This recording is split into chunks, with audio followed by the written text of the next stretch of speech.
नमस्कार। भगवत गीता सिर्फ दर्शन नहीं है, ये तो कुरुक्षेत्र के मैदान की रणनीति, वहां का जो मनोविज्ञान था, उसका भी एक आईना है। बिल्कुल, हर श्लोक में कुछ ना कुछ छिपा है। हाँ, और आज हम ऐसे ही एक पल पर गौर कर रहे हैं। अध्याय 1 श्लोक 11। हमारे पास जो स्रोत हैं, वो इस श्लोक के जरिए दुर्योधन की सोच की परतें खोलते हैं। युद्ध शुरू होने से ठीक पहले का माहौल।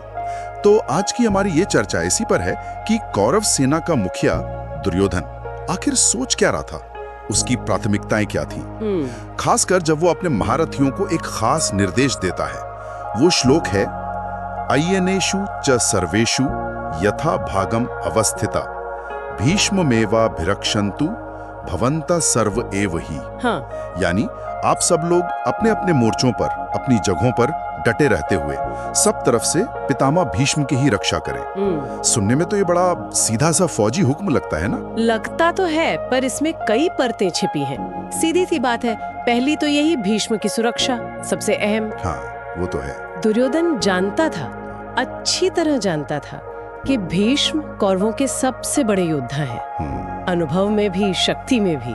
सही। उनका मैदान में टिके रहना जीत के लिए कितना जरूरी है, ये उसे बखूबी पता था। उन्हें खोना मतलब युद्ध शुरू होने से पहले ही आधा हार जाना। बिल्कुल। लेकिन सिर्फ रक्षा करो नहीं कहा उसने, कहा अयनेषु च सर्वेषु यथा भागम अवस्थिता, मतलब अपनी अपनी जगहों पर डटे रहो। ये थोड़ा दिलचस्प है। हाँ, ये वाला हिस्सा। क्या इसका मतलब सिर्फ ये था कि भाई अपनी पोजीशन मत छोड़ना, या इसमें कुछ और भी था? नहीं, इसमें और भी है। ये दुर्योधन की रणनीतिक समझ दिखाता है। देखिए, युद्ध में व्यू रचना, वो जो फॉर्मेशन होती है, वो बहुत अहम होती है। हर योद्धा की अपनी तय जगह, अपना मोर्चा। अगर कोई मान लीजिए जोश में या डर में अपनी जगह छोड़ दे तो गड़बड़ हो जाएगी। बिल्कुल, पूरी पंक्ति कमजोर पड़ सकती है, दुश्मन को घुसने का मौका मिल सकता है।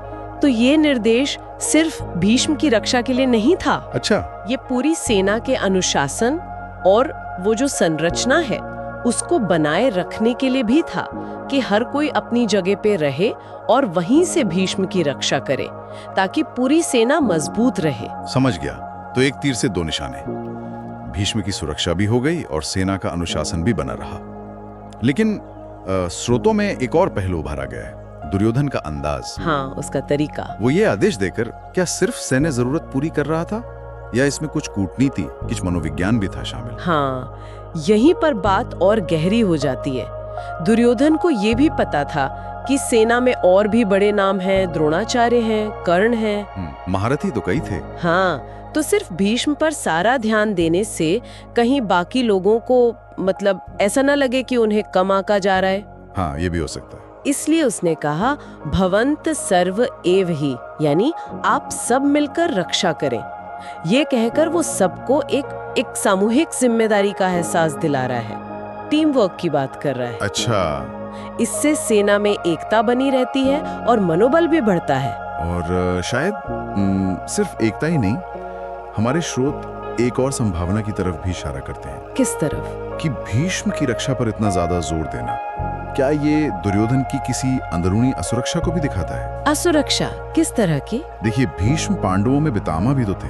हाँ। उनके मन में पांडवों के लिए स्नेह था, ये दुर्योधन जानता था। हाँ, ये एक बहुत महत्वपूर्ण नुक्ता है जो विश्लेषण से उभरता है। सही कहा। दुर्योधन का ये आदेश, इसके दो मतलब हो सकते हैं। एक तरफ तो सबसे शक्तिशाली योद्धा का सम्मान और सुरक्षा, जाहिर है। लेकिन दूसरी तरफ शायद एक अवचेतन कोशिश कि भीष्म पर सबकी नजर रहे। मतलब कहीं वो युद्ध के किसी नाजुक मोड़ पर पांडवों के प्रति नरम न पड़ जाए। तो ये रक्षा एक तरह की शायद निगरानी भी हो सकती है। अच्छा, ये तो सोचने वाली बात है। छोटा सा श्लोक, ये महज एक सैन्य निर्देश नहीं है, ये तो युद्ध की शुरुआत में दुर्योधन की पूरी मानसिकता का एक तरह से एक्सरे जैसा है। बिल्कुल। उसकी रणनीतिक सोच दिखती है, उसकी लीडरशिप स्टाइल दिखती है, जिसमें वो एकता बनाने की कोशिश कर रहा है, और साथ ही वो छिपी हुई असुरक्षा या शक जो शायद भीष्म की निष्ठा को लेकर उसके मन में था। बिल्कुल। ये श्लोक दिखाता है कि कैसे एक लीडर व्यक्तिगत भूमिकाओं जैसे अपनी जगह पर डटे रहो और सामूहिक लक्ष्य भीष्म की रक्षा के बीच संतुलन साधने की कोशिश करता है। और इस पूरी कवायद का केंद्र बिंदु भीष्म है, शक्ति के प्रतीक भी और शायद एक अंदरूनी चिंता के स्रोत भी। और यहीं पर हम आज की बात पूरी करते हैं, लेकिन एक सवाल मन में छोड़ जाते हैं। हाँ, जरूर।